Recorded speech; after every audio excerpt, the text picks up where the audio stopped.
आप देख रहे हैं shining Uttarakhand news. Like, share and subscribe.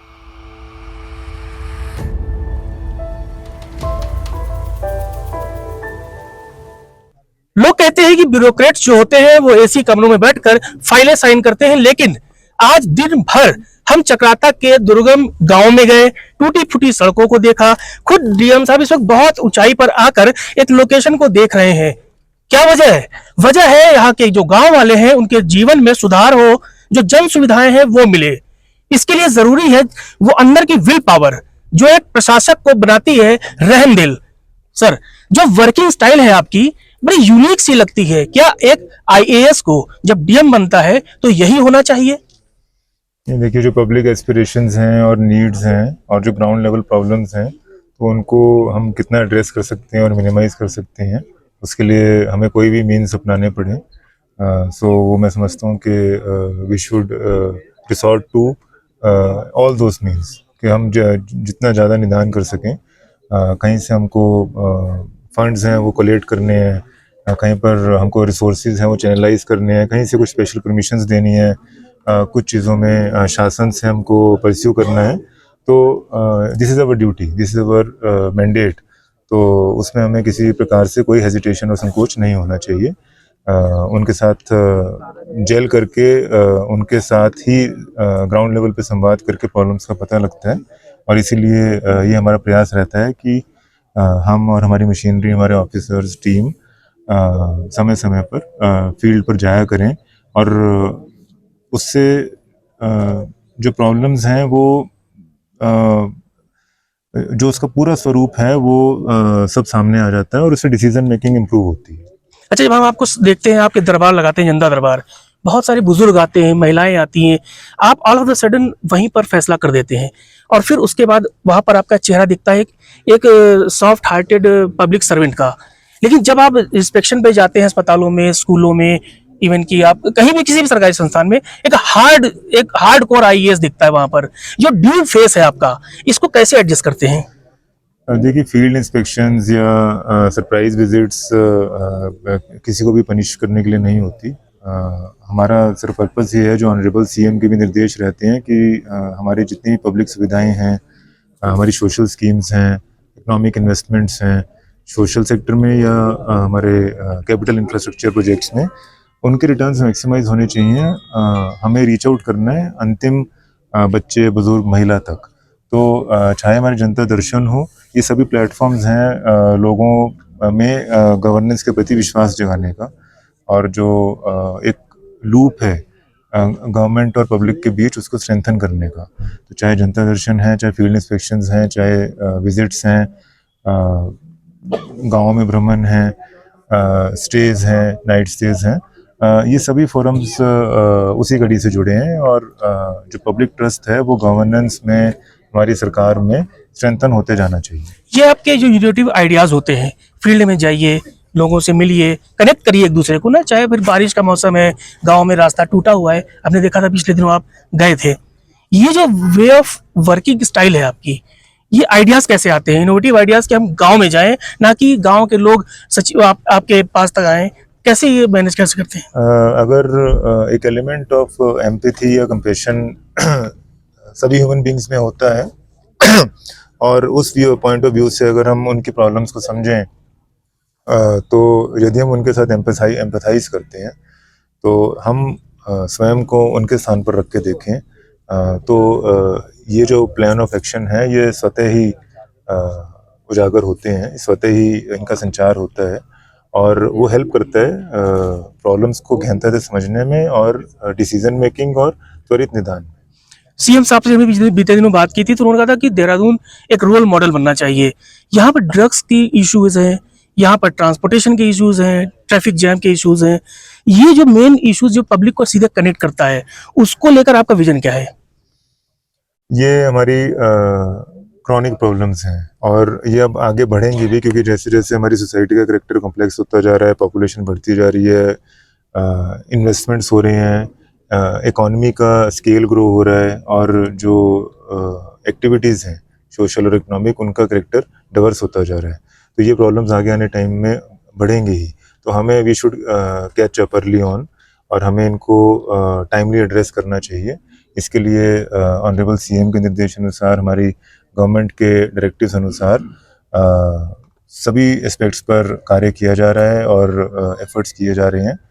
और इसमें जो डिमांड साइड में यूज़र्स हैं, पोटेंशियल विक्टिम्स हैं, उनमें एक सेंसिटाइजेशन और अवेयरनेस की भी बहुत आवश्यकता है, ताकि जो गवर्नमेंट है वो सप्लाई साइड, जो हमारा चेन्स हैं, सप्लाई चेन्स हैं, इन्फोर्समेंट है, इंस्पेक्शंस हैं, उनको कंट्रोल कर सकती है, रेगुलेट कर सकती है। पर जो चेतना है, कम्युनिटी अवेयरनेस है, वो उनकी फैमिली से और स्वयं यंगस्टर्स से, ट्रैफिक के मामले में जो कम्यूटर्स हैं, ड्राइवर्स हैं, या व्यक्ति स्वयं भी गाड़ी चला रहे हैं, उनके अंदर से उजागर होनी चाहिए कि they are playing with their own life, they are playing with their own safety.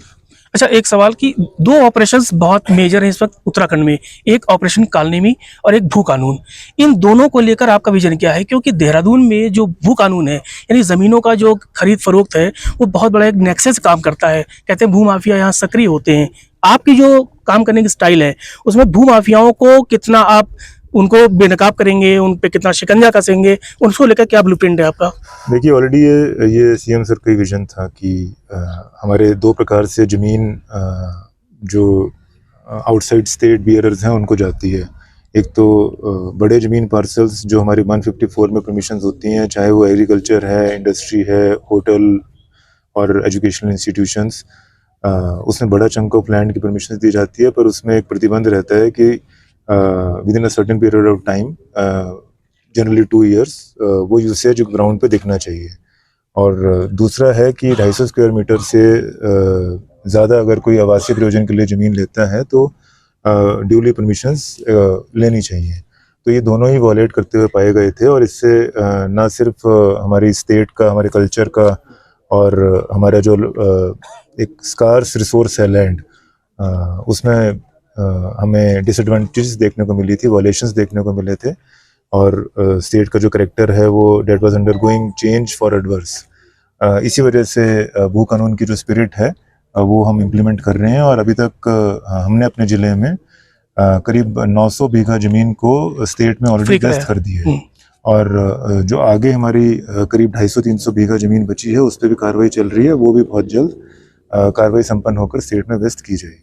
आखिर में हम चक्राता आए हैं, दिन भर आपने कई गाँव को दौरा किया, क्या फाइंडिंग्स है, क्या इनपुट्स आपको मिले हैं, और क्या आपने ऑर्डर्स दिए हैं? देखिए, जो हमारा जौनसर भावर क्षेत्र है, चक्राता, त्यूनी, लाखा मंडल, ये रिलेटिवली वल्नरेबल है, और यहाँ पर जो कॉस्ट ऑफ इन्वेस्टमेंट है पर यूनिट वो ज़्यादा आती है एज़ कम्पेयर टू प्लेन्स, क्योंकि फिजियोग्राफिक टेरेन टफ है, चैलेंजिंग है।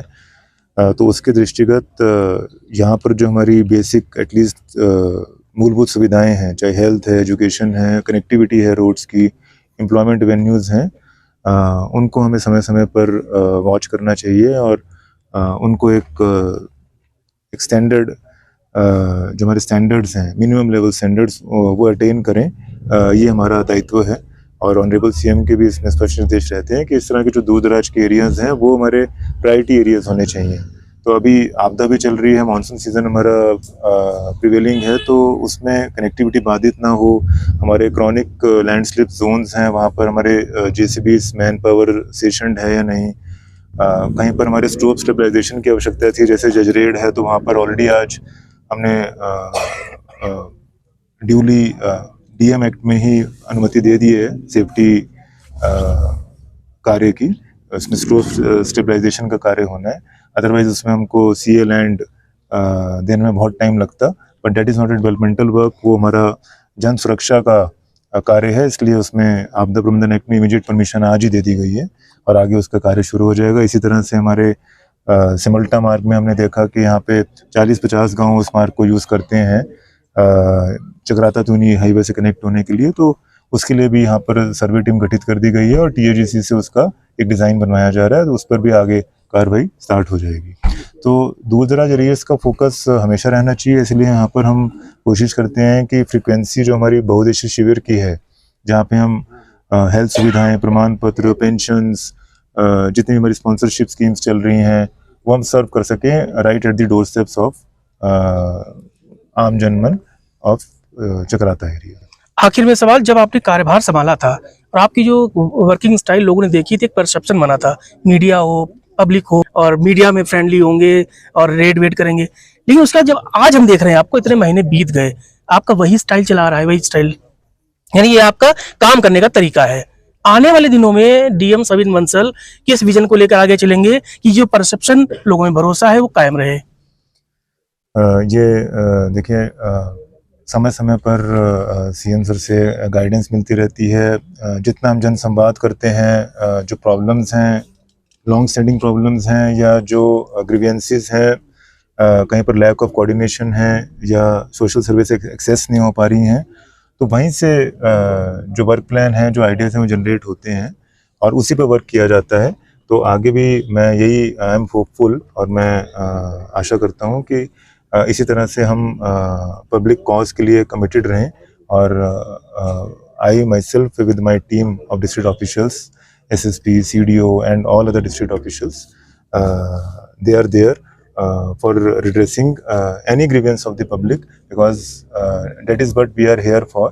उसी के लिए हमारी ट्रेनिंग है, उसी के लिए हम सर्विस में हैं और उसी के लिए हमें रिम्यूनरेशन मिलता है। And from the core of our heart we want कि हम हमारा जितना भी यहाँ पर समय है वो हम पब्लिक कॉज के लिए डेडिकेट करें और सिंसियरली ड्यूटीज़ का निर्वहन करें। हमसे बात करने के लिए बहुत बहुत शुक्रिया सर और best of luck for the future. ये हमारे साथ थे डीएम सविन बंसल। उम्मीद की जानी चाहिए कि जो वर्किंग स्टाइल इन्होंने दिखाई है वो आगे भी कायम रहेगी और इसका फायदा सीधे उत्तराखंड और देहरादून की जनता को मिलेगा। नमस्कार।